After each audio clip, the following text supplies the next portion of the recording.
Well, it's me again. Welcome to Grenade Mentality Works. It's been a little bit since I've been able to post, mostly because follow-ups with gear. I haven't been able to do any real movies or anything. I wiped out every piece of equipment I got, so I had to go with new. I'm starting out with it's a 1000V. It's not the top of the line, but I was able to get them for a reasonable price, something I could get into.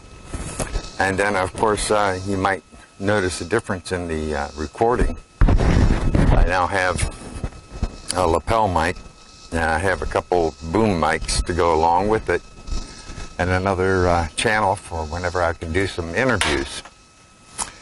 I don't know how I am actually in frame or anything. I think I'm a little off, about centered here.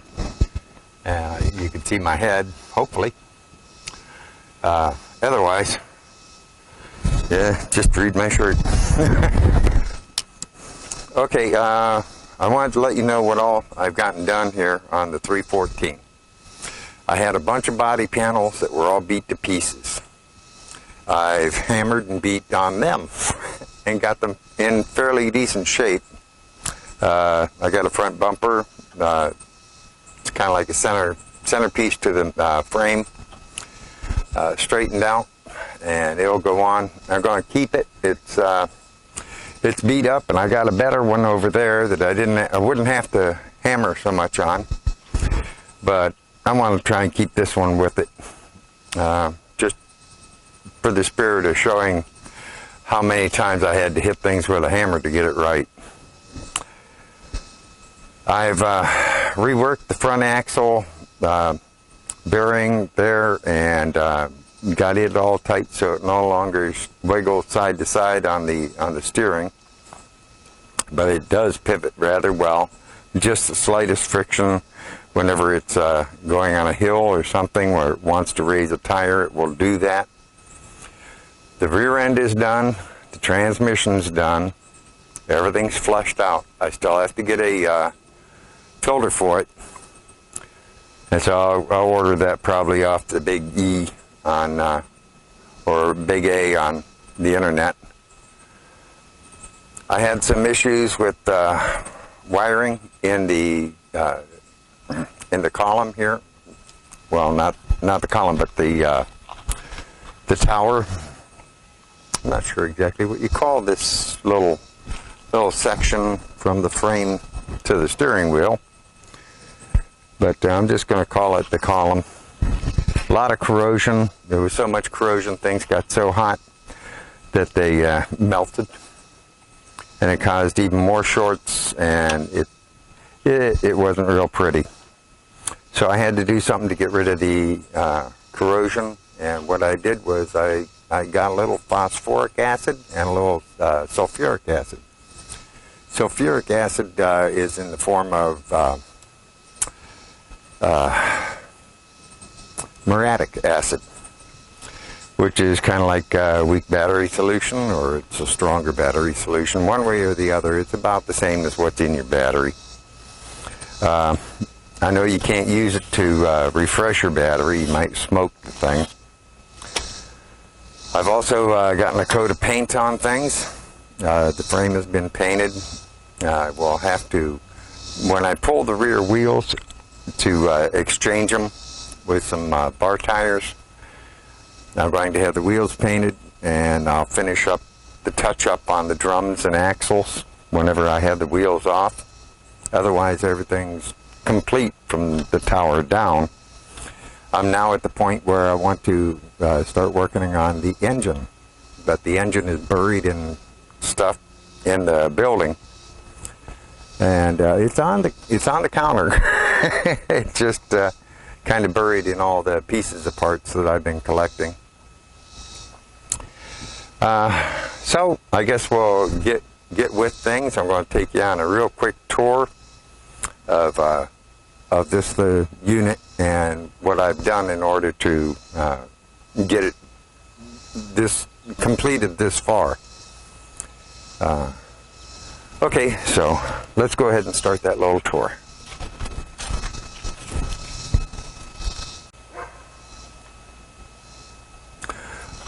Okay, here we go on a little tour of what all's been done. All the connectors were in really bad shape. This is actually the best connector I found, and it was very corroded against it. I had to replace a couple of them, and so what I've done is I've taken the connector and a piece of heat shrink, and this is the marine grade heat shrink. It has adhesive on the inside of it. I also, whenever I crimp the eyelet on the end of it, I have a 10-ton terminal press, and it squeezes equally around it, and it makes it look very professional. Then I had I rubbed in a whole lot of electrolytic grease to prevent corrosion, and then of course marine heat shrink on top of it. So that'll be sealed, and the only corrosion building will be on the contact surfaces. This is a battery terminal for red. I didn't have a lot.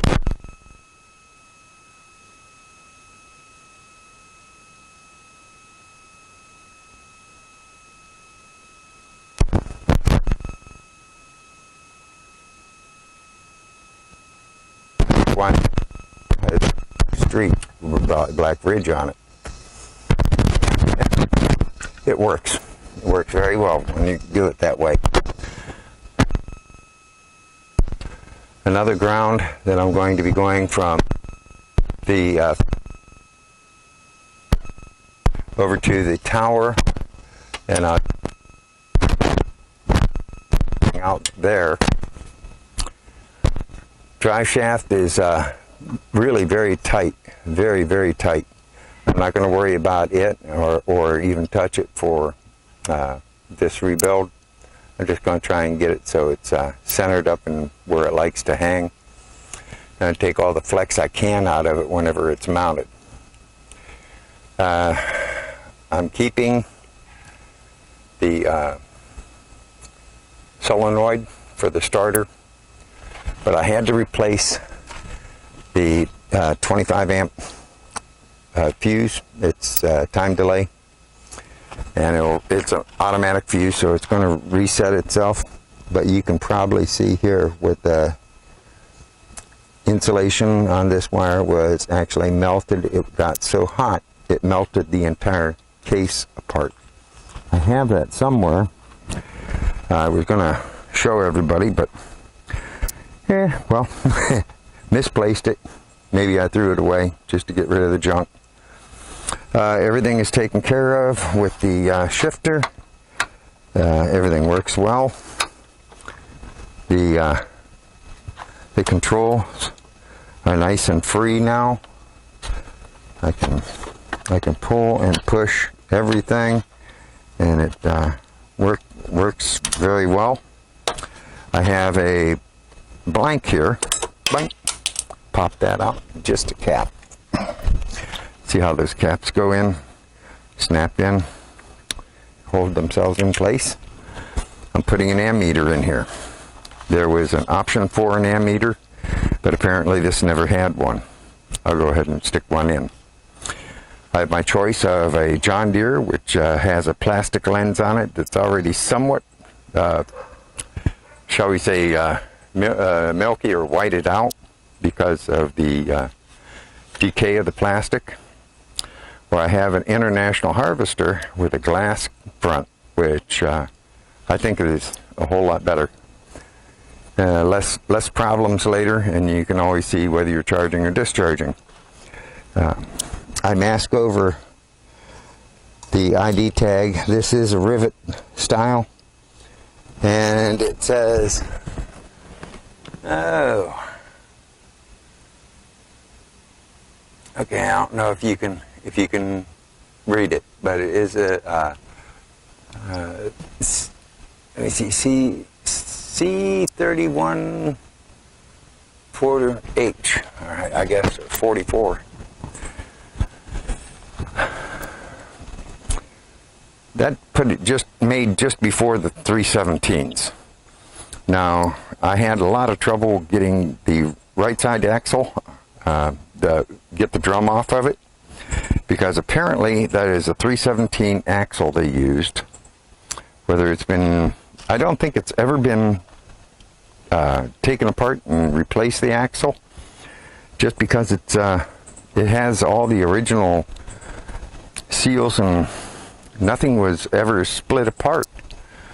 If they did, they put it exactly like it is comes from the factory.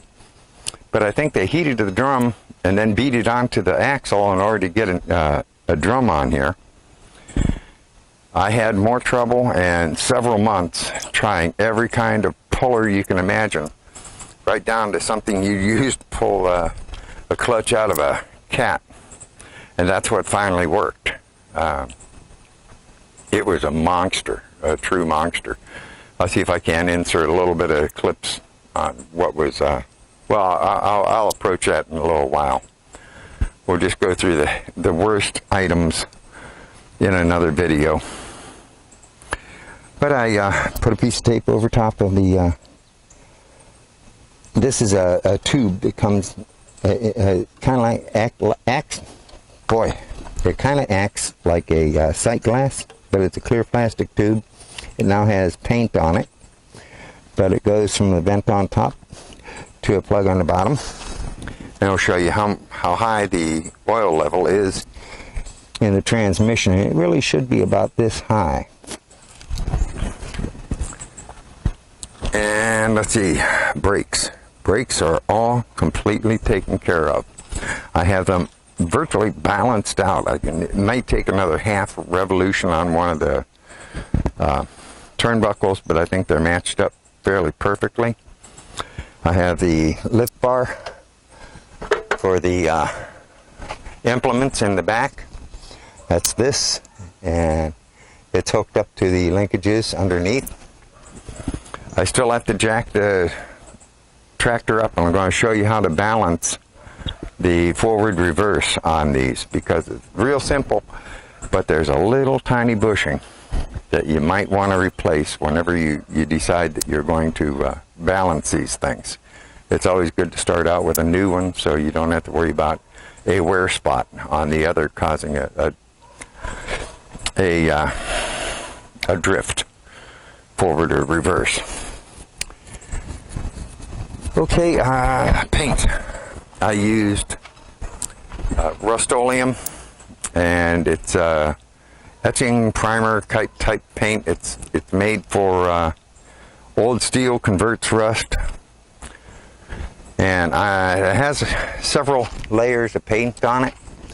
We've just had a monster storm again, so it has mud splattered up on it, but it came out rather well.